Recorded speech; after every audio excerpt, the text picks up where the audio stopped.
Oh, we lost them all. We're just going to live right now. Going to live. And then I'll Imagine the poor guys at Parliament today trying to get usually Maggie does 338 this all people behind online. me. So you guys don't see it. They've probably got a few more technical people working. Oh, we lost them. Oh, oh, I saw Joe's name flash up. But I don't see his picture. So we are live now. It's Joe. I'm here, Dennis. You're here. You don't want us to see you. Well, good morning, everybody. It is 9:02, so we'll get the meeting started. I'll call it to order. And could somebody move that we adopt the agenda? I don't think we have Jeanette here to read these, so Also move. Gwen moves and Ron seconds. Any questions on the agenda or suggestions of changes? I see none on the screen or none in the room. So I'll call the vote. All in favor? And on the screen, yeah, everybody. Anybody opposed? I think Wayne put his hand up. I think it was the slowness of the internet, so I don't think he was opposed. No, I approved. Yeah, I'll take that. Okay, so we'll move on to the third item, which is, do we have any pecuniary interests and the nature thereof to disclose this morning? None in the room and none on the screen. So we'll note that in the minutes and we'll note that in next minutes and move on to adopt the minutes of the last meeting of August 27th. And the motion reads that the minutes of Communal Services Governance Operation Model Review Committee meeting held the 27th to 20 be adopted. And who would like to move that? Fran, I saw your hand first. And Wayne seconds. There were very good meetings, whoever typed those up. I think it was Brianna. Did anybody see any errors, omissions, or suggested changes before we call the vote? Having seen none, I'll call the vote. All in favor? And everybody's hand went up, so we're unanimous again. In chair, just to let everyone know, we also do have John from the Ministry of Environment, Conservation and Parks. They're as registrars, so they're watching it, as well as Peter from the Ministry of Municipal Affairs and Housing. They're also on the line. Okay, they're observing, but not on the screen. Correct. So welcome, John and Peter, and thanks for joining us. And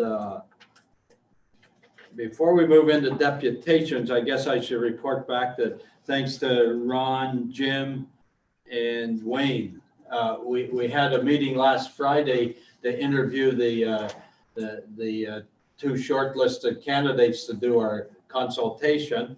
And if people didn't hear, we selected WSP, and that's why you see Alec and his team on the screen this morning. And we're going to work through developing a work plan. I think that was the main agenda item. And so I'll move on. I don't have the details, but I think, Alec, you were going to give us a presentation on the draft work plan. Is that correct? Yeah, I have a copy of the draft work plan together, and I can either share my screen with you guys. I had also sent out a copy if it's easier for you guys to host the screen share. Did we have that? Yes, that's the work plan. That's the back. Okay, yes, we do have that. And you got a chart here. I'm okay with not sharing it on the screen. Has everybody got a copy in front of them? Yeah. What about you folks? Did I see you shaking your head sideways, Fran? Would you like That's it on right. the screen? Yeah, maybe put it on the screen. We'll see if we can read it. Sometimes it's so small, it's useless. Yeah, I think it's in the package Brianna sent out, so you could pull it up there and follow along there as well. I just have to get my other laptop over here. Okay, well, maybe it's easier to put on the screen. Alec does have permission to screen share. So Yeah, it's just we might lose some of the faces on it. you'll lose all of them. We'll lose all Oh, of them. that will be okay. We'll be back. After Wayne and everybody else put their makeup on this morning. Okay, let's share the screen then, Alec. Okay, I'll share the screen. Give me 1 second here. I see Mayor Higgins got a haircut finally. Isn't he pretty? So I believe I'm sharing the screen. Can anyone confirm that you Yes, can see it here? It's coming up, except some of, as Fran said, some of the print is pretty small. Okay, well, I can zoom in. That's not a problem. Now that's better. Great, super. Okay. Oh yeah, that's Okay. much better. You okay with that, Fran? Yes, that's very good. So I guess I should start by asking, how much time do you guys have to spend on this today? Because I can give you the 5-minute version, the 30-minute version, or the 2-hour version as you see fit. We've scheduled to 11 o'clock because a number of us have other meetings after that. So there's a few other things on the agenda, not much, but I think 15 is acceptable. so, isn't you it? know, if you want to spend 20 minutes or so going through this, that's fine. Then we can open up for discussion. Or Okay. would people like to discuss as we go through each of your points? No, I'd rather wait. I'd like to see his presentation, but I want to have time for discussion, that's for sure. Okay, Okay. that's probably a good way, and then we'll get deep into the discussion. Okay. Do you think you can go through in about 20 minutes, Alec? Yeah, that should be no problem. I'll probably do even a little bit less than that. Basically, what I'm going to do, this scope, by the way, is just straight out of our proposal, so I haven't edited anything. I wanted it to be true to what we had said originally, and then basically I'll just walk you through what we've said and what our intent and thinking is here. And then when that's done, as you say, we'll have a discussion and we can go back, and if there are points of clarification or small changes we want to make, we'll just make them on the spot. And if there are bigger picture items we want to change, we can discuss what that looks like. And, you know, we might have to come back to you saying, well, if we're changing this, then we also need to change that. But we can worry about, that if and when the time comes. But if it makes sense, I'll start in and start going through the tasks one by one here. Please do. Okay. So the first task we've identified is really just defining what do the meetings and communication and deliverables look like. So we've got the project kickoff meeting that's effectively right now, though I'm sure there will be some other startup activities as we go. We've committed to providing monthly status reports, nothing complex or long there, just a sort of 1-page, half-page to 1-page written summary of what we've been working on and where we're up to. I think we have 3 governance committee meetings planned for, which would be by video conference, basically like we're doing right now. We have 4 township council meetings planned for. So basically presenting the findings of the study to township councils. And then under the deliverables, we have an updated financial plan. So building on the financial plan that we put together previously for Frontenac for the original communal services study. 1 draft report, 1 final report. As I mentioned, the final presentation, the actual sort of PowerPoint presentation to township councils, and then a fact sheet. There was a request to have I can't remember now if it's a 1 or 2 page, but sort of a basically an executive summary in concise form that would be easily distributed. Okay, so that's the layout of what it is that we're trying to deliver in terms of actual communication. There are 4 tasks that we're going to be going through today, and 4 tasks really to guide the whole process. And maybe I'll just go through those tasks at a very high level to start, and then I'll loop back to task 1 and go through in greater detail. So task number 1 is understanding municipal responsibility agreements in terms of their context, their requirements, what the Ministry of Environment requires from municipalities in order to make municipal responsibility agreements work and to approve of those agreements. So that's task number one. For anyone who's not familiar with municipal responsibility agreements, we can get into that a little bit, but basically it is the Ministry of Environment's way of saying if a communal system, a communal water or wastewater system is built by a developer and it's owned by a private entity like a condo board or a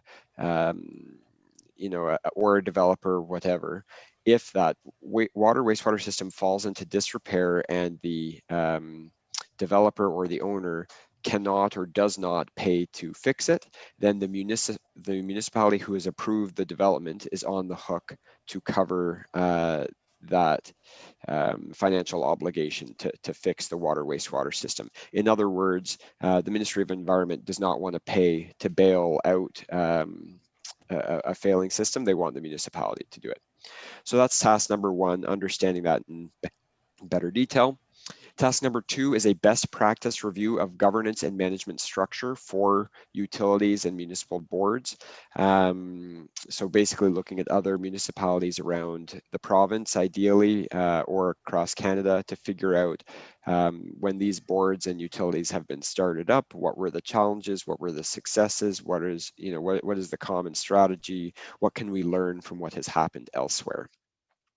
Task number three is doing some updates, making some updates to the financial model that we had previously built, trying to cover off a couple of specific items that were requested in the RFP that we responded to. And then task number four is actually summarizing all of the above and trying to get into, okay, we've now done our background research. How do we actually think we should start up this board, this utility, whatever it is? What is the correct course of actions? What are our next steps to move the whole project one step further? So those are the, and that's from both a governance point of view and an actual management point of view. Those are the four tasks at a high level. The fifth task we list here is just reporting, which we talked a little bit about. I should mention as well, there are provisional tasks that we've outlined. Basically, this is just our way of saying, if there are other things you'd like along the way, here are some things we've identified that might come up, and we can talk about what it would take for us to provide those extra services. So those are things like if you need training on how to use the financial model, if you want additional model scenarios, if you want a more detailed evaluation, if you want additional meetings, that kind of thing. So I know we had talked about holding questions to the end, but just this one time, now that we've gone through the tasks, any immediate questions on the high level picture? I had one, but Ron's got his hand up first. So I just have a comment, I guess. I know there's lots of meetings here with the governance committee and that. It doesn't show in here the meetings that you're going to hold, because I think that the committee is going to make a suggestion of who you should be meeting with to work on this proposal. And I think some of that is, we have talked that it would be CAOs, treasurers, and planning. So I know there's lots of meeting with us, but I'll be the first to admit I'm not the brains of this organization. So it's my staff that is. And I think that I don't see that in here, but I'm sure it's underlying somewhere. It's a good question. My basic response is we can be a little bit flexible, and we will. The reality is that we will be talking to you guys a bunch throughout the project. We're not limited to only talking on 3 occasions. This really refers to the more formal meetings where we're trying to present results for feedback. If it is determined that we need additional formal meetings with you guys or with anyone else, with staff, with the public, whoever, that's where we talk about some of those additional items. And basically what we've tried to do is to say, here's how much time and budget we were able to set aside for meetings. But for anything formal beyond that, we'll probably have to talk about either shifting some of the meetings we've already planned, or talking about additional scope items just to make sure that we can keep on budget. But as I say, with that said, we'll be talking informally by email, by calls, quite a bit more regularly, I would think, than these official meetings.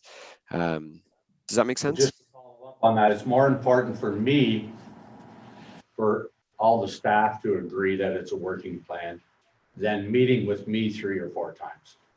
Okay. And as I say, we're flexible to that. You know, if we decide what we want to do is have maybe only 1 or 2 formal meetings or official meetings with the governance committee, and shift 1 or 2 more formal meetings to be just with a broader array of the staff, you know, the technical people on the project, we can certainly do that.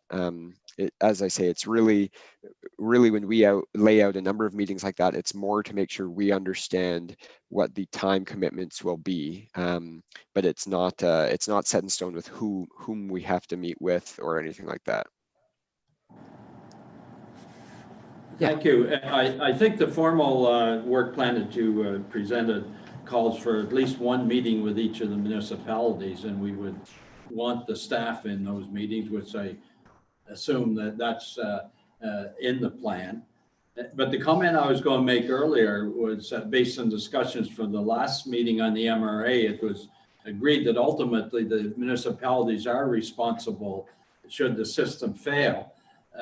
So as I've been thinking through this, I think the best way is to right up front when the developer comes in, say, well, you'll build it, and at the end of the build, when it's all proven to be working properly, you sign it over to the municipality, and then we own it. Because I know over the years, having read about condominium associations, that they often have a problem with their board managing it, and since we ultimately have to back the condominium board anyway, I can't think of a scenario that we wouldn't upfront take ownership once the development's done. And then Jim, I think at the last meeting you pointed out that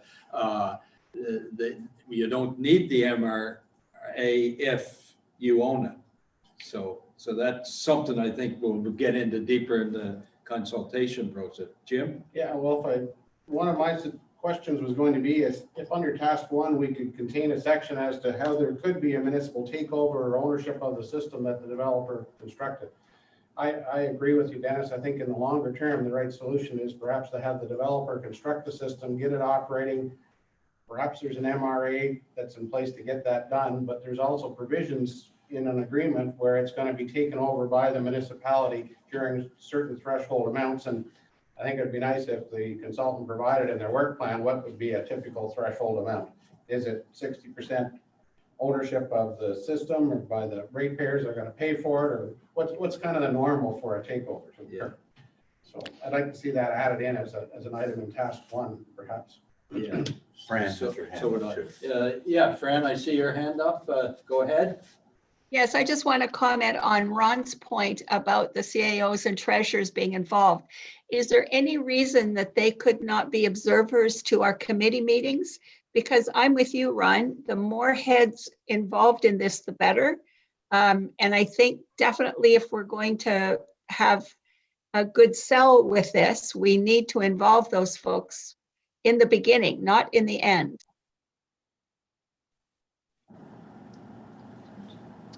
And I agree with that too.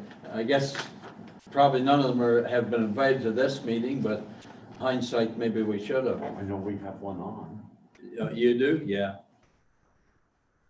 We do Okay. have Joe here as our planner, but definitely think the treasurers and the CAOs, if they can come in to observe our meetings, a time is of the essence for everybody. They're booked with all kinds of meetings, but I think it would be good to invite them.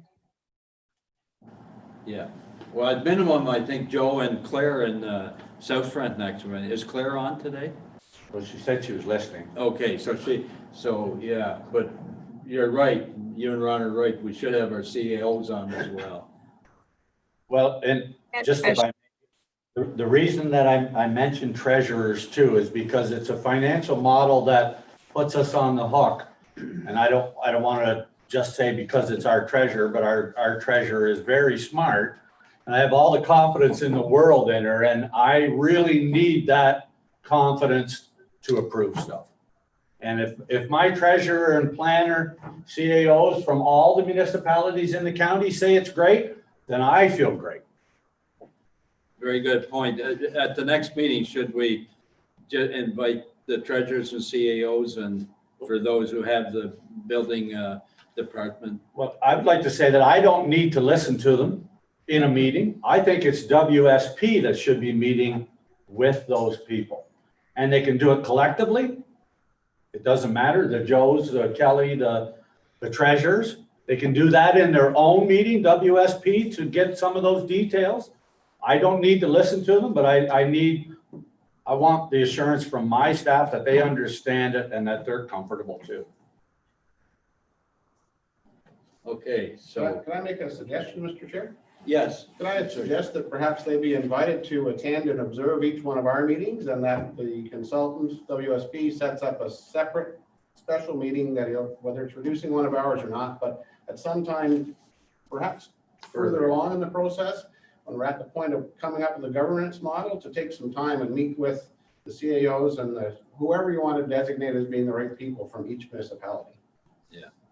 Because I think it's really important that we have buy-in from them. I know all the politicians think they're going to be here after the next election, but they may not be, and the CEOs probably will be. So I think we need to get those people to buy into the project.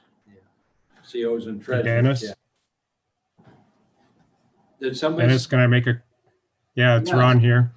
Oh, John. Oh, So, yeah, just listening in. I think with Alex's model, what he was trying to do there is set up the formal meetings with this committee. And I agree that possibly the CAOs and treasurers could attend to observe, but what I'd like to suggest is one of the formal meetings be with a group of the CAOs, treasurers, and planners as a one group versus a number of different meetings. The advantage there is that Alex can do everything in one meeting, avoid extra costs for this project, as well as the CAOs and treasurers will be able to have a group input and understand where each township is coming from. good suggestion. Alec, can you commit to put that in the work plan? You'll have at least one meeting with that group, the CAOs, treasurers, and Yeah, so that's three no, of the municipalities from planning, and Claire, who represents South Frontenac. I think she'll be there. that's no problem. We can do that. I think to Ron's point, if we wish to replace one of the existing meetings, we can just do that, and we don't, I can adjust the work plan to say that we'll convert one of them to meet with staff, but it's no big deal. If we want to, as I say, set up additional meetings, then we can certainly do that too, and we'll just have to discuss how long we think that meeting is going to be, things like that, so we can budget for it accordingly. Very good. Okay, thank you. Okay, can we move on now? Yeah, why don't we keep going through task one then? And I know Jim and some others had comments on this, and I think we can certainly talk about that. Maybe in the spirit of where we'd started, why don't we go through each of the tasks now in a little more detail, and then we can come back and start to go through some of those questions and make sure we're all on the same page here. Okay. Yes. Okay, so task number one, really understanding municipal responsibility agreements. As you see here, and this is something we had spoken about before, it does state in the D52 application of municipal responsibility for communal water, waste, and sewage services, legislation that where municipal ownership of communal services cannot be achieved, a responsibility agreement between the developer and municipality will be requested by the planning authority. So already that suggests to me that the ministry is leaning towards preferring municipal ownership. But it does say, does go beyond that to say such agreements will include provisions for municipal assumption of the communal services in the event of a default and the provision of upfront secured funds. So that's where we get into this, difficulty of if the municipality owns it, the municipality needs to have a bunch of money sitting aside upfront so that if things fail prematurely, there's money there to handle that. On the other hand, if the developer or whoever continues to own the system, the developer needs to put money up front to make sure that there's additional funding sitting there in case there's a premature failure. So on the one hand, it means the municipality needs to find a way to raise money. And on the other hand, it's asking developers to cough over a bunch of extra funds that they don't really want to cough up, which might dissuade them from building the system. So there are, I think, several ways to go about trying to solve this. But perhaps the more important piece here is the planning authority will not consider the use of responsibility agreements for applications proposing multi-lot or multi-unit freehold residential development. For such development, only municipal ownership, operation, and maintenance of communal services will be considered. So, that might be our answer right there. It might simply be saying for most of the purposes that you guys envision for Frontenac, the planning authority, i.e. the ministry, will not allow responsibility agreements and developer or condo ownership. What I'm not as sure on, and if anyone else on the call knows better, please feel free to step in. What I don't know is what happens if a developer or a property manager builds a rental property, for example, with 10 or 20 units. It's a single owner, so I don't think that counts as multi-lot freehold residential development, though I could be wrong. So what does that mean? And so that's where we wanted to check a little bit on, if that situation comes up, then maybe responsibility agreements are viable, in which case we need to go down this road of figuring out what that looks like. So that's one of our starting points here. I think the reality is that in practice, it'll make more sense for the county to assume ownership. It means that you will have better, and when I say the county, I do mean, I apologize, but I'm probably going to do this throughout. I'm not trying to make decisions or judgments right now about whether the ultimate owner and manager of all of these things is at the upper tier level, the lower tier level, a utility that we set up. If I say county, I just mean you guys as opposed to the private sector, the public, whatever. So yeah, yeah. We have a comment from the room here. Mike Keane as opposed to Michael Wildman on your side. Mike has a comment or a question. Sure, thank you. Sure. And through you. So the whole idea of units versus ownership in a multi-unit dwelling, it doesn't matter. If we have 5 units, then it's my understanding that regardless if it's a rental or not, it would require that responsibility agreement. And I also think that the multi-lot,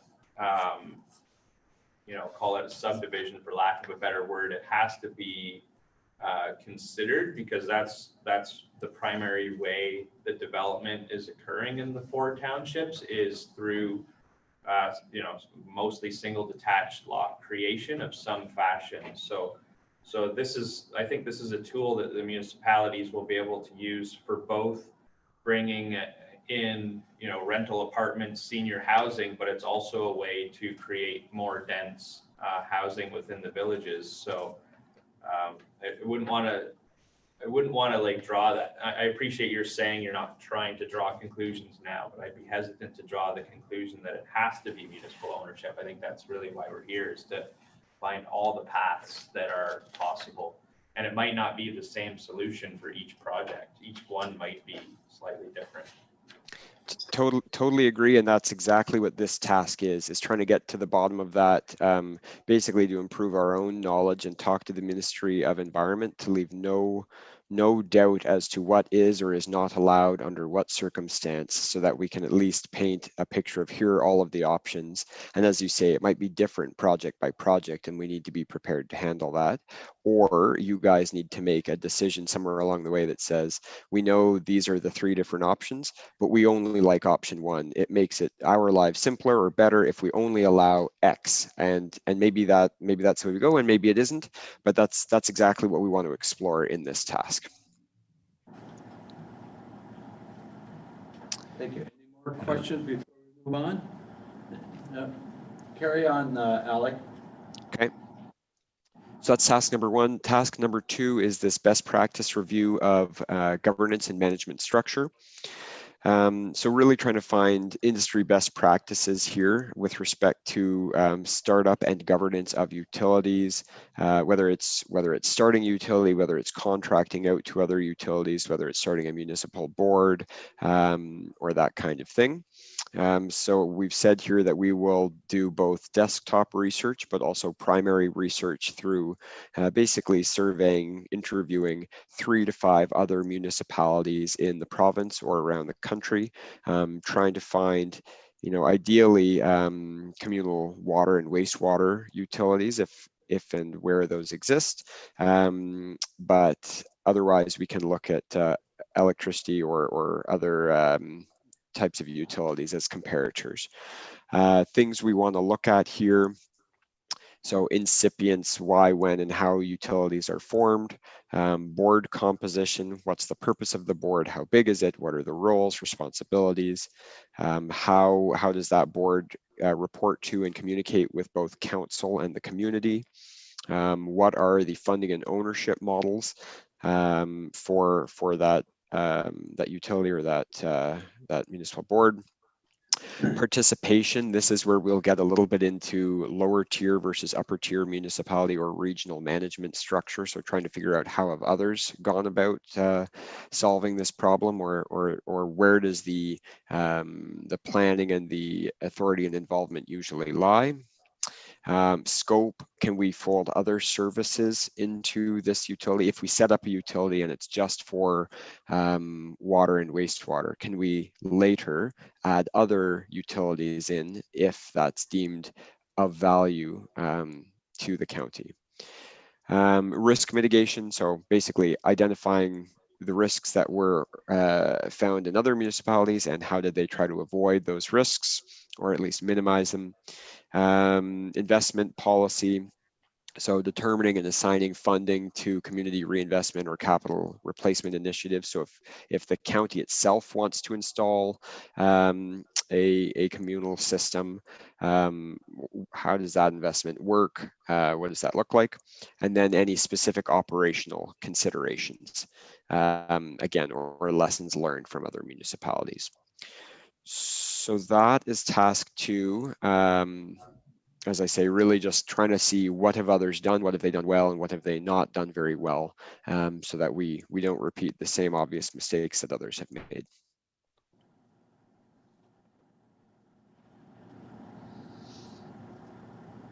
Okay, should I jump into task 3, financial model updates? Yes, I don't see any hands up for questions, so carry on. Okay. Task 3. Oh, Mike has one here in the room. Just a brief question. I'm just curious if you've already selected the 3 to 5 municipalities that you think would be the most relevant to the Frontenac situation. We have not. We've talked internally about who they might be, but before we go ahead and do it, we will send you guys a list of who we intend to talk to. To some degree, it will be based on availability. We've done this kind of thing many times in the past. We usually start with a list of 8 or 10 and find that some people don't return our calls and some people do, but they don't, the knowledge is gone because the team has moved on and this kind of thing. So we'll probably create a long list. based on our knowledge of which municipalities we think are good comparators. If you guys have preferences, by all means, add them to that list. We're happy to accommodate that, especially if you have contacts who you think would be good. Oh, I know, Bill at this municipality, he helped with this, he did a really good job, and he'd be happy to talk to you guys. That's great. That makes our lives easier if we have people we can trust. So by all means, feel free to. Alec, as Dennis, how long before you think you could get us that list of 6 or 8, and then we can add, because no doubt we've been involved in this for quite a while and might want to make sure there's some of our favorites on that list. Sure, it won't take us long. I would say we can probably have something to you by the end of this week or early next week for the list that we think of. And then you guys can add to that or disagree as you see fit. And we'll probably, I can't remember exactly what our schedule shows. Maybe I'll even zoom down, take a quick look if I have it here. We show that we're going to be doing the best practice review basically starting now until sort of mid to late October. And the bulk of that time will probably be spent, again, trying to actually get people on the phone and get results from them, but it might take us a week or two to get going. So I think it's fine if if we get you a list towards the end of this week, early next week, and you guys then have a few days to add on to it. And towards the end of next week, we have our long list and we can cut it down and get going from there. That's perfect. Dennis? Dennis? Somebody, oh yeah, Ron, I see your hand up now. Yeah. Yes. Don't forget to look at the screen, Dennis. Just one thing I'd like to bring up is on the list. I'd like to see a priority given to rural systems if there's any available. One of the biggest issues we have as a rural community is that get a lot of urban related proposals that don't relate to a rural environment. So I'd like the focus to be on that if at all possible. That makes sense to me, and for sure we will focus on rural as long as we can find relevant examples. Happy to do that. Thanks. Okay, so we're going to move on to the update on the existing financial model, item 3. Let's do it. Just give me 1 second. I'm just making quick notes so I don't forget here what we've just mentioned.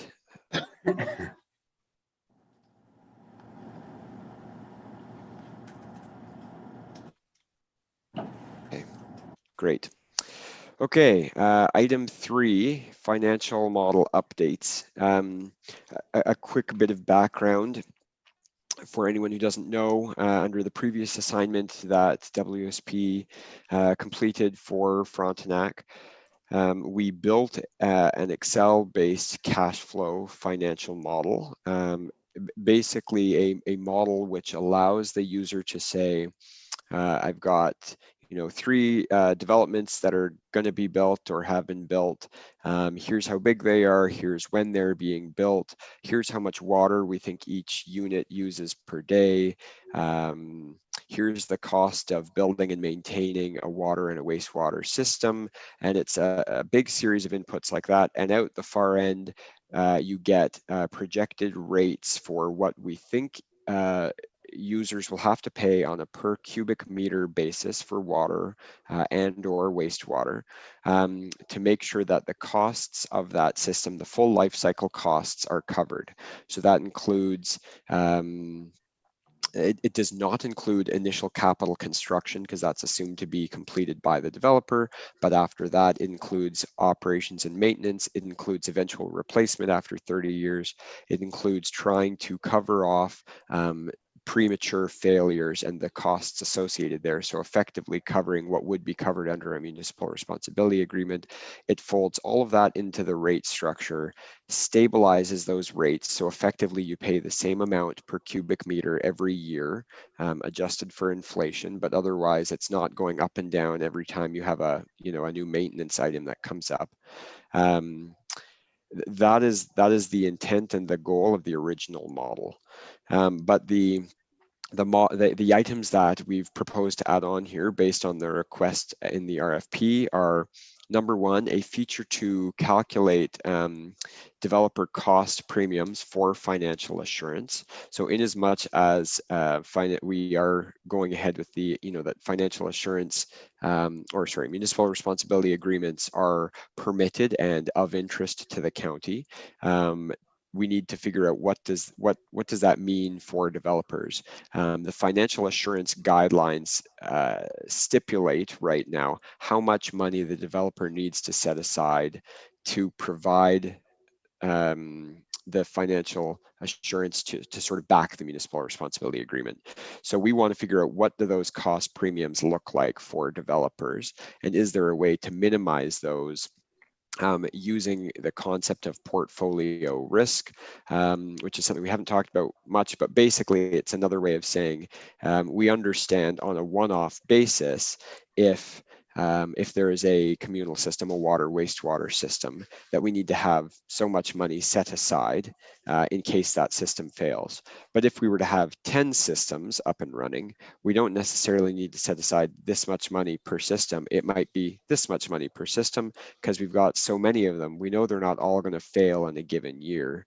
The analogy I used previously is car insurance. You don't have to pay every year the full amount to replace your car if you get in a collision. You just have to pay enough so that everyone else also pays enough, so that the few people who get unlucky in a year, they can have their full costs covered, but you've only had to pay a little fraction. So it's that same, basically it's that same idea, but we need to figure out if the financial assurance guidelines would allow us to take that approach if there are several systems or not. So that's part of what we need to talk about with the Ministry of Environment there. So that's one feature, calculating developer cost premiums. The other item is a feature to allow the user to test municipal capital investment in an individual development or across several developments. So as I say, at the moment, the model assumes that the developer is paying upfront capital costs with ongoing maintenance and operations and eventual replacement effectively paid by the user through their fees. But the question becomes, if the municipality wants to pay the upfront capital costs because it's a project that the municipality wants to go ahead, not a developer specifically, what does that look like? What does that do to the rate structure, things like that? So we'll look at that. Once the tool is updated, then the tool is set up so that we can run scenarios very easily. You just have inputs. If you want to test a different scenario, you change your inputs, you click go, and then you see what the results look like. So once that's updated, it means we can run one or two scenarios to see what the approximate rates look like coming out of it. We'll then do exactly that under task 3.2, the next piece here. Basically, once the model's updated, we've said 2 to 3 scenarios that we will define in conjunction with you guys. You can tell us what you think likely scenarios will be, but we'll run those to see what are the utility fee, basically the rates that people pay that come out. What are the developer costs? What does this do to property tax rates if part of the cost of, for example, if the municipality is paying the upfront capital cost for a system and that cost is being downloaded onto property taxes, what does that do to your property tax rates?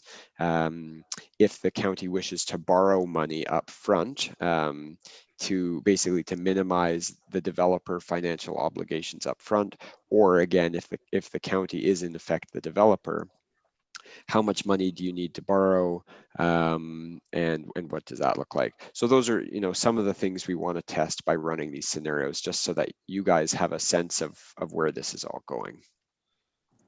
Alec, we got a few questions. I see Ron's hand up in the room, and I think, Wayne, I saw your hand flash up, or were you just scratching No, your head? I'm going to wait for my question. I'd sooner ask it later. Okay, Ron's got a question or comment, whatever. I would assume this seed money has to be appealing though for the developer too. I know at the end of the day, the municipality's on the hook, But it also has to be attractive enough for a developer to say, okay, well, it makes sense for me to start though, because right now, if he wanted to do 10 houses, it's probably at least 250,000 for a well and septic on 10 houses. So right off the bat, he would have known anyway, it's gonna cost him 300,000 or whatever to do that. But I think it has to look that, yes, the developer's taking a chance, but it has to be manageable for him to take that chance too, where I think municipalities have more options to set reserve. Just on that, the developer probably it costs them just about the same money whether you did individual or communal services. Not sure of the exact math, but I was thinking on the seed money, that's primarily, I think, to cover the risk of failure. And hopefully the developer would do the upfront. But I do know at the county, we've got a lot of reserves set aside for various things. The seed money might be the new corporation take a loan out from the county to earmark that money. Not that we need it, it would just have to be sitting there. Should we need it, then we would probably have to agree to pay some kind of interest rate on it. But it's not that we don't have money, it's just not earmarked for this communal services work. Any more questions? Yeah, Mike, you have a comment or question? Yeah, I'm curious if as part of this financial model, and I'm not exactly sure how you would do this, but what jumps to mind from some of the systems I've worked on is both insurance and warranties with the systems. So I'm curious, and I mean, I know I appreciate that without saying we're going to use system X, it's hard to say how that plays out. But I'm wondering if in a generic way in your financial model, if you can consider both insurance and warranties that are available from these system providers. Like for example, a pump might have a guarantee for 10 years. Yeah. And those elements, if they're built into the financial model, they might actually deal with what Mayor Vanderwall said about, the enticing the developer, because this thing's going to last because the company's going to put a new pump in if it fails. So I'm just wondering if it's built into your modeling as well. The answer to that is sort of, and we did go through a lot of those discussions during the original project a couple of years ago. The short answer is insurance is necessary but not sufficient here, in that insurance, my understanding is that insurance will cover hurricanes and earthquakes and volcanoes and whatever, but it will not cover the contractor failed to tighten the bolts sufficiently in the system. So insurance is necessary, but it doesn't solve I think the immediate problem, the one we're most worried about. As to warranties or that kind of thing, yes, components will have warranties.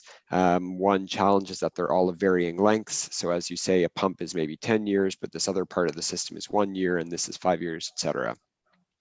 The other problem with warranties in my experience is that they sometimes are honored and sometimes they aren't. And of course, companies will be looking for ways to say, oh, well, we gave it a 10-year warranty, but only if you install it by September. If you install it into October, then maybe the ground is frozen and blah, blah, blah. And so it sort of gets into, well, how did the contractor do it? And, basically in my experience, sometimes you do get covered under the warranty and sometimes you don't, even when you feel like you should be. And again, that goes back to proper installation. If the developer has cut some corners or just hasn't done things quite correctly, that can lead to other issues. So I think it's something you would certainly push for the warranty to be honored and hope to save money that way. But whether you want to rely on it or can, according to municipal responsibility agreements or the financial assurance guidelines, whether you can just rely on that is a separate issue. And then the third thing, though, that I do think we need to talk about a little bit, though we haven't, it hasn't really been made a focus here, but something that is worth further discussion. Again, this came up in the previous project, but there is the concept of bonding, surety bonding, which basically says if a contractor starts building something and they walk away halfway through, as part of their contract, typically they would have paid to hire a bonding agency who basically says, if this contractor walks away, we will come in and fix the job and do it, to the appropriate standard. And that bonding can actually last beyond not just the actual construction period, but it could last 5 years. So you could say, you could stipulate, for example, that to approve a new development, the developer must have 5 years of surety bonding for their communal system. And that means that even if the developer goes bankrupt, even if the developer walks away, the bonding agency, who effectively is an insurer, just in a very specific capacity, they will come in and fix things if it fails in the first few years. And that's particularly valuable, I think, because my understanding from our engineering team is that communal systems do fail, but they primarily fail in the first, I can't remember, 2 or 3 years. That's usually when problems arise. If they last the first 3 or whatever years, then it's usually a sign that they've been installed, largely correctly, and they will probably last for their expected lifetime. Not a guarantee, but there's a very good chance. And so it might be feasible for the county to say, for any communal system that gets installed, we need 5 years of bonding. We will assume ownership. Maybe the county says we want to assume ownership in year 1 or year 2, but we need this bonding in place so that if something goes wrong in the first 5 years, we aren't on the hook. And that gives you basically 5 years to start socking away money so that if there is a failure in year 6, first of all, it's not likely, but if it does happen, you've now had a few years to start putting money aside. So you don't have to charge as much upfront to users. You don't have to charge as much upfront to developers. And you don't necessarily have to borrow as much money up front, from whether it's from your other reserves or from the bank, because you've had a few years to start putting money together. So there are several ways to handle this. The question is, can we start to narrow down the county's preferences so that we can basically choose a direction rather than keeping the 1,001 possibilities open to us indefinitely. Thank you. Any more before we move on? Let's see, Megan's name popped up for some reason. That's you guys. Oh, that's all, okay, we're known as Megan. Oh, okay. Okay, I'll move on then to task 4. But anyone can let me know if there are any last minute financial questions here. Okay, so task 4, the first thing we mention here is that we think development of the financial model, the operational model, your overall business plan moving forwards, your development approvals moving forwards, all of that is going to be a little bit iterative, which is to say it's easy to say now, okay, this is the financial plan, and as a result of the financial plan, this is how we plan to govern the utility. Oh, and by the way, let's say it's going to be a utility, and here's how we're going to govern it, and this is all great. And then what happens when you get twice as many developers asking to build a system as you expected, or half as many developers asking to build a communal system as you expected? That will impact the financial plan. If it impacts the financial plan, then it might impact your governance model or your operating model. Oh, we can no longer afford to hire a full in-house, full-time engineer to do maintenance and inspections. Okay, so now we have to go back and say, well, we're not going to hire in-house, we're actually going to contract it out. Okay, well, now how does that impact your financial plan? So things will pinball back and forth as the reality becomes clear. And I don't think there's much we can do as part of this project to prevent that. It's just, I think, a fact of life. What we will try to do is set it up in such a way that that you're aware of that kind of iterative nature, as well as you have the flexibility to make adjustments as you go on to accommodate these things that we simply won't be able to predict. With that said, this task is split into two pieces. One is a governance option review, and one is a management option review. So under the governance option, we want to look at what are the different ways you guys can actually basically own and govern this thing. Is it a municipal board? Is it a utility? Is it that you hire Utilities Kingston or another nearby utility to do the actual governance for you, and you just have a financial stake? Is it owned by lower tiers or upper tier, the upper tier municipality, or some blend therein? What are your reserve balance requirements? What are your insurance requirements? So again, I don't envision, basically I don't envision any of the results of this project to land on a definitive answer, you must do X, but where it will land is we think this is the direction you need to go. So we won't be able to necessarily say, here are your insurance requirements to the dollar or to the item, but it looks like the things you need to insure are A, B, and C, and the appropriate way to do that is by hiring this type of insurer, and you need to start insuring, before you get to X point. Those are the sorts of things we want to get into here. On the management side, again, it's really an exploration of what are the options that make sense here. Number one, do you just contract private services, whether it's for management of a utility or what have you, or even just for operation? If you guys assume ownership and you're doing operating and maintenance activities, do you hire staff internally to do that, or do you contract that out? Another option is setting up a financial holding company. So it could be that all the lower tier municipalities and the county want to have a financial stake in this, but it makes more sense for, say, just one of the townships to hire staff or to do the management. Maybe that's where we land, so that it's just effectively one of the lower tiers really running through the operations and the management. But that doesn't mean that none of the other townships and the upper tier, it doesn't mean that they don't have an opinion or a stake in it. It's just that for practical reasons, it maybe makes more sense to do to run it out of one lower tier, in which case we could suggest setting up something like a financial holding company where all of the lower tiers and the upper tier have a financial stake, but the actual operations are handled by just one party. So again, these are the things we want to explore so that we can basically come to some conclusions about this is what does make sense for you, this is what simply doesn't make sense, and gives you a sense of direction for where to move from there. Other considerations that we'll try to think about as we go. What about development approvals?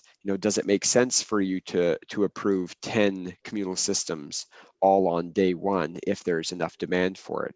Or are you worried that doing so might pose a risk? If we're not sure that the system we've set up is perfect because we've never run this thing before, do we want to allow 10 systems to be built all at once? Or does it make more sense? Go ahead. I'd say we should be so lucky we have 10 come at us the next few months. Agreed, for sure. But you know what? The opposite is true, and maybe that's the greater risk. What if we set all of this up and we set up a financial plan that says, look, we assume we get 3 developments in the first 3 years. What happens if you get 0 developments in the first 3 years? You've now paid to set up this utility. You've got people on staff. You've hired a private company to do operations and maintenance, and then there's nothing to work on. What does that mean? So there are some risks around that. We don't have a ton of time or budget to get into some of those items because there's lots, as you've probably noticed here, there's lots for us to cover in what is actually a relatively slim project. So what I think where I see our role here is we cannot answer every question you have, and certainly not with a definitive answer, but we can at least try to answer some of the big picture questions on which direction you could or could not, should not go, and try to raise important questions like that to you. Here, here are some of the weaknesses we see. We've come up with the system, but if A, B, and C happens, you're going to be in a tight spot. How do we deal with that? So at the very least, some of these questions we'll try to think about and try to get answers, but where it's simply too big for the scope of this project, that's where I say we either get into a more detailed analysis as a sort of provisional task, or at the very least, we identify these items and risks for you and basically outline them as next steps for you to consider moving forwards. Very good. Ron has a question in the room. If you create something like this FinCo where each municipality pays in, regardless of who's running it, it definitely spreads the financial reserve a lot better for that part of the risk anyway. Because every municipality has some sort of a reserves, right? So it does spread that financial reserve. I should say, so I agree for sure. And, again, at the end of the day, obviously it's you guys who have to decide. To me, it makes a lot of sense to have everyone in the county having skin in the game. I don't see why we'd want to leave some entities out, but obviously that's something we'll work through here. The one thing I would caution on that is we need to make sure, if you guys have reserves simply for the sake of having reserves for any purpose, then that's great. What we want to be careful to not do is say, oh, we have these reserves set aside for, for road maintenance. But why don't we just pinch a little bit of that for water because we need it now. We don't want to get into robbing Peter to pay Paul here, or we're going to find ourselves in a tough spot. So my personal sort of preference or recommendation on this is to try to look at it as a standalone independent system. Here's what it needs in terms of financial reserves. Here's what are the risks and liabilities, whatever. Then if down the road you decide, well, we have some extra surplus cash floating around, you can transfer that in to this reserve. But I would say make this reserve probably a dedicated thing so we can be clear and honest about what are its liabilities and what is it going to take to fund that. And not, I agree. I was just more or less saying it's almost like an insurance though. I agree that it has to be standalone, but the initial to get it started is you would have backup reserves. They could be earmarked for a landfill, but the landfill's not 20 years either.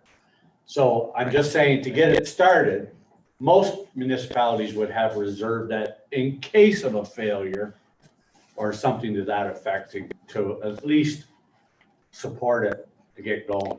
Okay, let's move on because Ron Higgins had a question, and then Wayne, I think you had a question.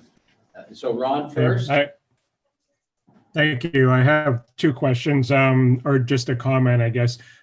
Just for information purposes, Alec, we do have one communal system up here in North Frontenac that works quite well. And if you need information and details on that, you can contact Joe. He knows the one I'm talking about, and I don't want to say it in public. But it's a good system, and apparently the maintenance and replacement costs are low. My question is, or comment for you would be, are we going to, when you're looking at the financial model, there could be different systems out there that could have different costs, different maintenance costs, replacement costs, et cetera, et cetera.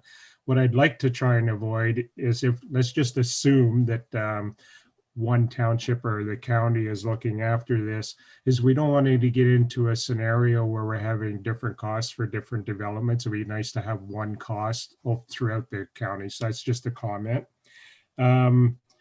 Joe, this question is probably for you. I don't think we've had a discussion on this yet or not. Are we, if we go forward with this, are we going to make it mandatory for all developments to have communal systems? Through you, Mr. Chair, no, the answer is no. Your goal here is to set up a governance model that really breaks down the barriers that are everywhere in Ontario right now, and why we're not seeing this type of communal servicing. And I think Mike Keane mentioned earlier today, and Jim McIntosh, that the potential that you're going to look at for potentially these systems being taken over by either the utility or the municipality could be a groundbreaker, but the official plans will be updated to include policies supporting communal services, but they won't be mandatory unless there is direction in your local official plans to say, for example, in settlement areas, any new development in a settlement area like Inverary, the municipality expects the development to be on communal services. That'll be a local decision. Thank you. Thank you. Thanks, Joe. And Wayne? Mr. Chair, I think the question is to you. I think we have both expertise and interest in this project. And I guess I'd like you to speak to the protocol of us as individuals, individual committee members. If we want to interact, do we do that through you, through Joe, or do we go directly to Alec? And I'm very conscious of sitting on committees and not having rogue participants. So I guess I need to know. I have some interest in obviously in the whole financial model, and might even be able to contribute some ideas and whatever else, but I want to be able to do that properly and according to some procedure. Well, I guess we talked briefly that usually somebody coordinates things.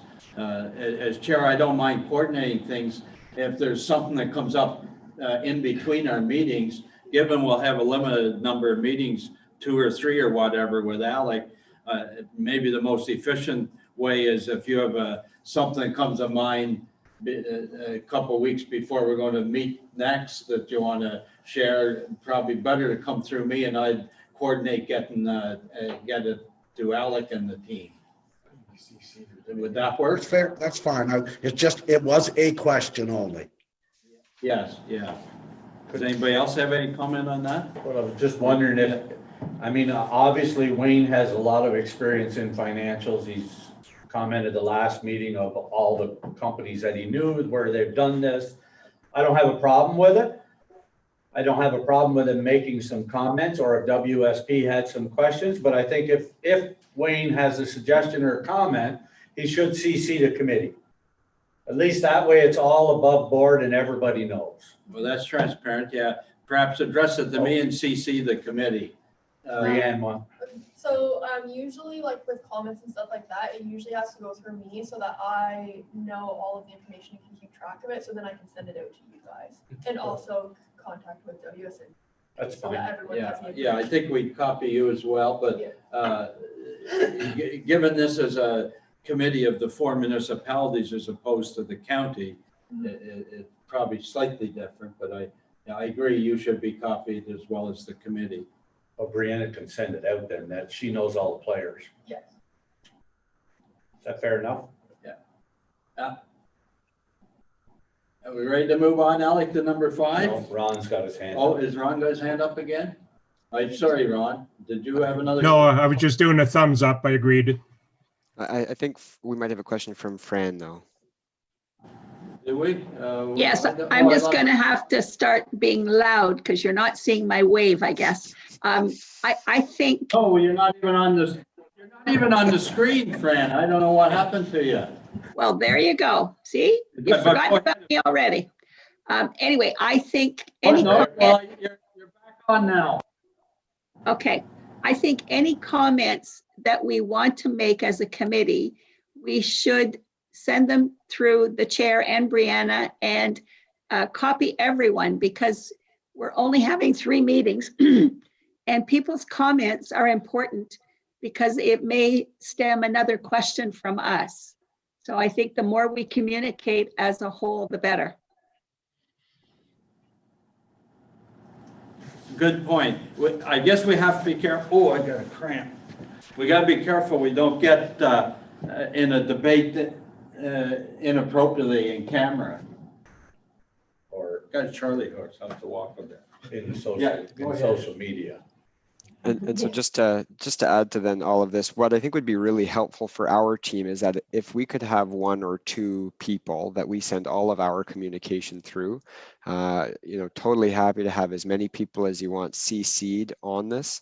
But if we could direct all of our questions to just 1 or 2 people that you guys identify for us. That'll make our lives a lot easier in terms of trying to make sure we actually get questions answered and all of that stuff without getting into a tangled web of 9 people emailing 9 people through, whatever it means. So I think that's Brianna and Dennis.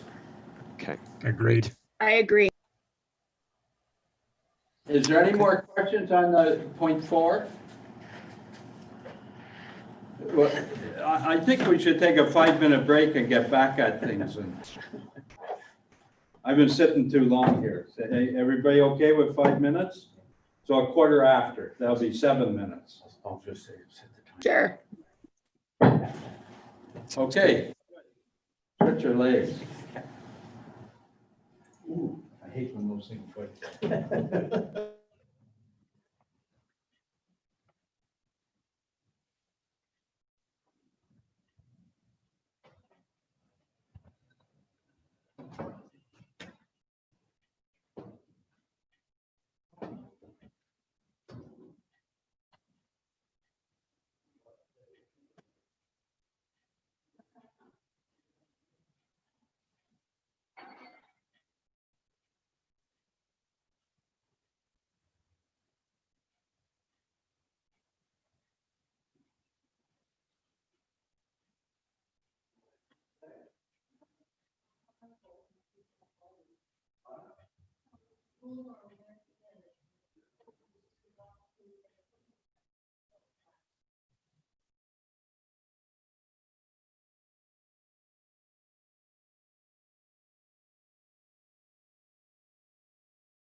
We're back live. I see a number of faces up here.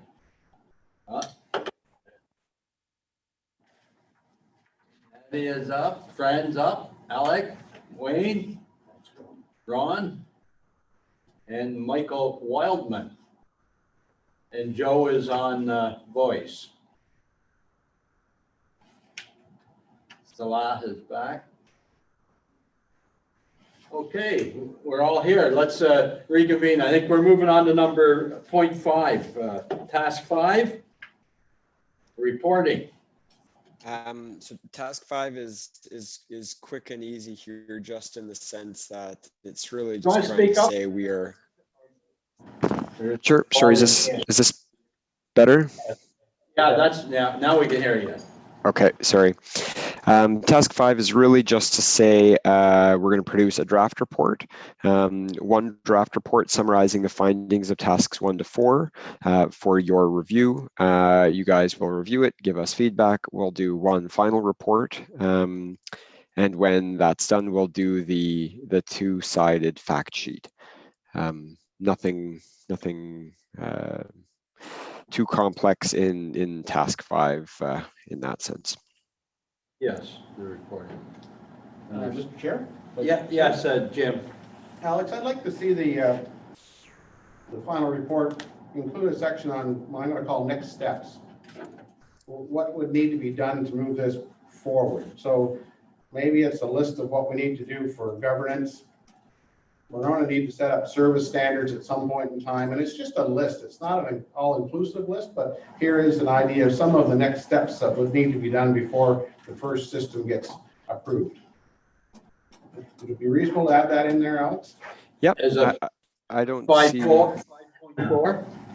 Well, I think it's a section in the report. Here's what you can, if you're going to move ahead with doing communal servicing, here's some things you need to do. I don't think we have any service standards set up, so we need to do that. We don't have any draft or model agreements. There will be a process to set up the governance some way that will need to be implemented. I don't know if we want to get into talking about model agreements and 3P projects and all those whatever things, but we can at least have a discussion at some point on those things. Totally agree, Jim, and happy to provide that list as part of the report.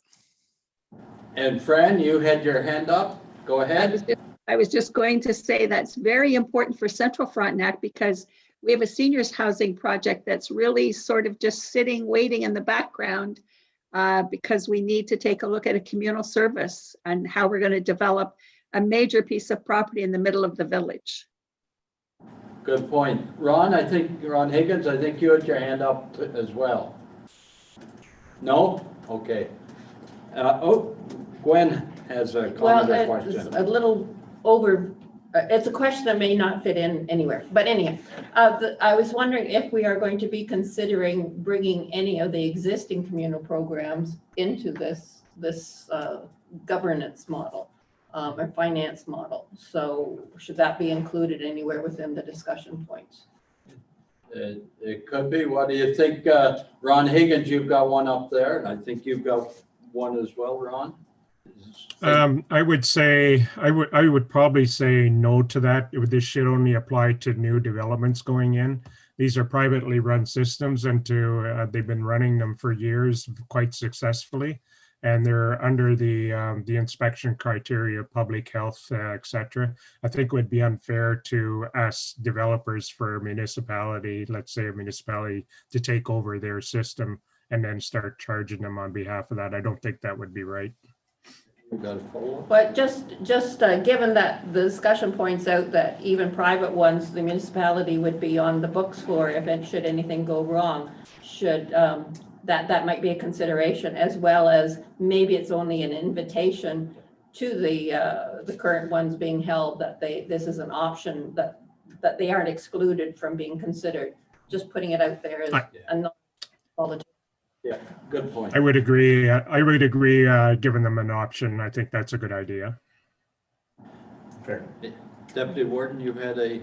No, I was going to say the same thing. Okay. Some of these large ones still going to be the township's responsibility anyway if it fails. So We've got the apartment in Sydenham would be a good example. that, it's operating fine now, but if something happened, that would become a municipal responsibility to take it over. Is there an MRA in place for that? I doubt it. I don't know, it is seniors housing under a board, so maybe. Yeah, It's maybe. been there a long time. Okay.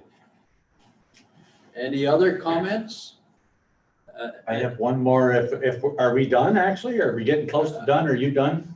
I guess other than getting Alex's agreement to update what we've said today on the work plan and get it out. Yep. And then he was also going to get out the short list of 8 or 10 people he might interview. And then we'll get back to him, I guess, by the end of next week, I think.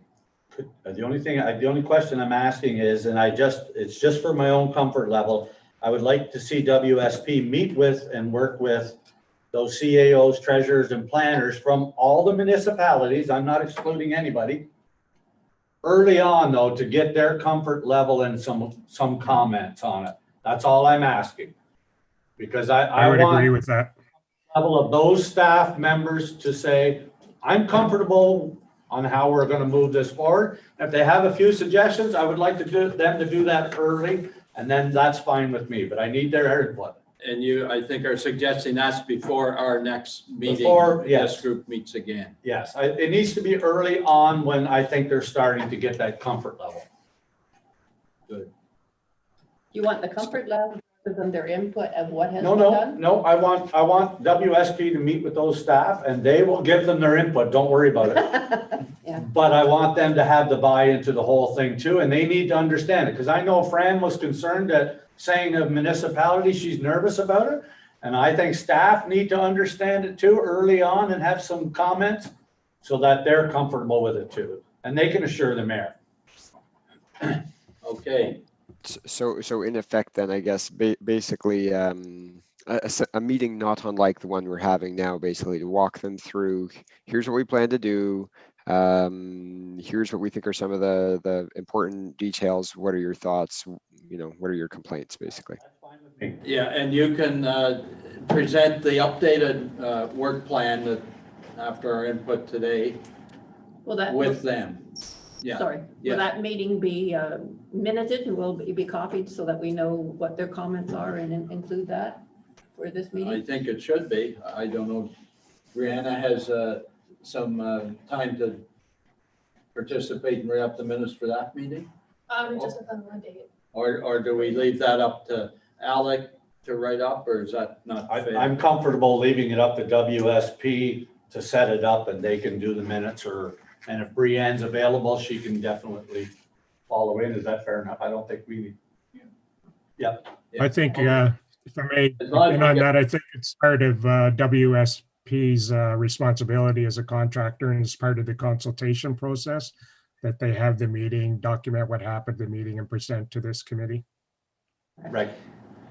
Yep. And so just to be clear and upfront, we are more than happy to do all of that. The only thing that we will have to be a little bit careful on our end is, as I say, sticking to the budget that we've set out. The budget that was outlined in the RFP was, and this is in no way a criticism, but it was fairly heavy on engagement, simply because I think there are a lot of people that we need to talk to here about this. The risk that poses to us is if we spend a lot of time relaying findings, we have less and less time to actually do the work. And so I think, we don't have to talk about this now. I don't know whether it's Brianna or Joe or Dennis or whoever, but we can have a conversation afterwards about whether or not we basically supplant one of our future meetings with this one for all the CEOs and treasurers, or if this is an additional meeting or what have you. But I will try to be, and you'll probably get annoyed with me very quickly, but I'm going to try to be really careful about making sure we're following our budget and our stipulated tasks, because I think it's the kind of thing where we could start to go overboard and beyond here, which will pose a risk to WSP, but also I think to the success of the whole project if we start to stray beyond the bounds of what we've outlined in the proposal. I have no problem giving up one of my meetings so that my staff can sit in one. I think that's a general consensus, isn't it? But at our next meeting, though, we should have the input from the CEO treasurer group, which. Yep. We haven't set Just yet. to, Yes, Ron, go ahead. Ron so Higgins. just to confirm, I agree with Alec, is we don't want to get into a lot of reports and a lot of emails coming back to this committee. And that's why I sort of suggested in the beginning that he has a group meeting with the CAOs, planners and treasurers, similar to this one, but it's run by WSP and not this committee. And that the reports and everything that he's collecting along with that and all the other interviews would be submitted to this committee at one of the regularly scheduled meetings. So I think if I can just summarize what we agreed to is that one of these committee member meetings would be reallocated to the CAO planner treasurer meeting. And then you just do that in a consultation process, report back to this committee along with everything else you're doing in between the meetings. And just to add to that, at this committee, we will have the CAOs and treasurers as observers. Right. In future meetings, yes. And when's the scheduled meeting to meet with the 4 townships? The end almost, wasn't It was in here somewhere. It's at but- the end almost. I think, yeah, we've shown that as being at the end more as a here's what we've found type of meeting, or here are the results type of meeting, rather than here's what we're Okay, so I thinking. get- What are your The municipalities' input through us, because we all sit on this. Exactly. Yeah. The thought was that you guys as the governance committee steer the process along the way. At least this was my understanding, but you guys obviously can tell me if you disagree. But with the meetings at the end to the individual councils, just to say, basically, here's the result. It might be nice to give some appropriate report to the local councils, a status report at some point. It might be after our next committee meeting, but Dennis? we're keeping up to date on what's going on, but there's so many things going on in municipalities. I don't think the average councillor is thinking too much about this project. So we should tip them off what the status is at some point. Yes, Ron Higgins, you've got your hand up. Yeah, I was just going to suggest that we're talking about costs and number of meetings, et cetera, that we do a group meeting with all the townships in the county together at the end versus having Alex and his team doing 4 or 5 separate meetings. And we Yeah, could do that'll it via, we could do Yeah, it via that- Zoom as well. Treasurers and CAOs. Good point. And not any different than if a development or anything comes to your municipality. If your staff are on board and all the reports are positive, most councils buy it anyway. Yes. And you know what, I think that's actually a great idea, because it means that every council who participates can hear it from us at one time in the same tone of voice, in the same language, whatever, and we don't get into these little micro discrepancies of one council heard it one way and the other heard it the other way, and who knows what's correct and all that. Yeah. And they all hear all the questions, which is often a bigger benefit. There are big advantages to this technology, and COVID-19 has just shown them to be very important.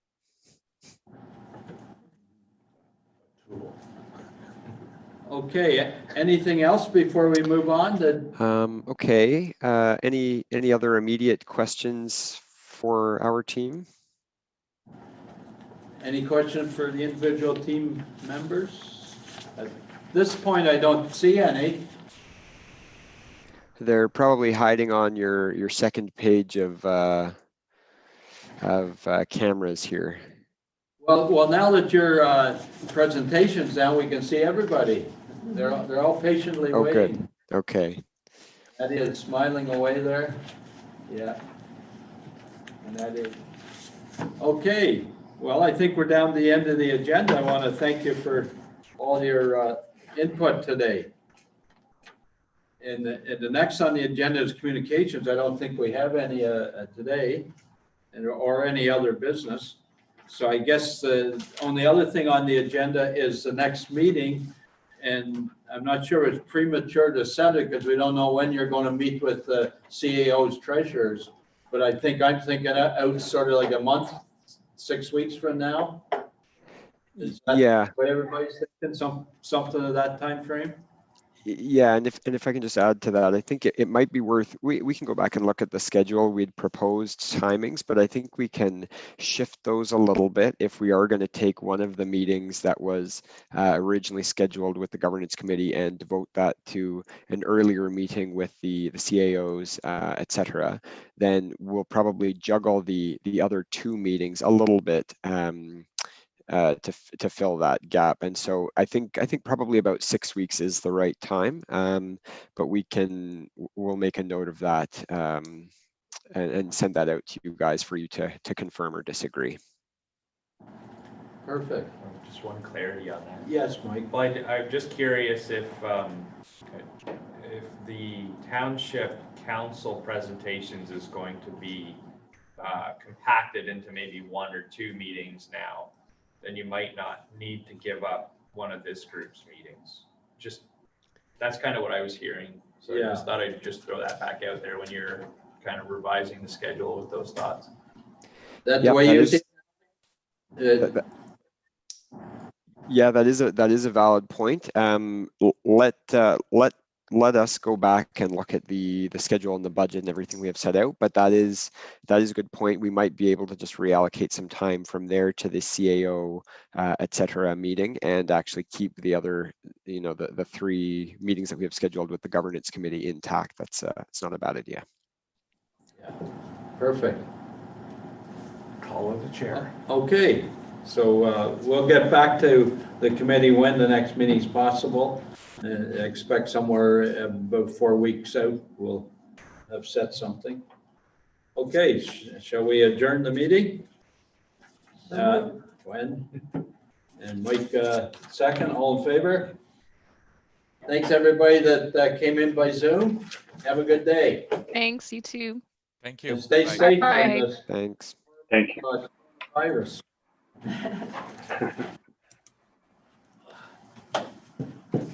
You do it.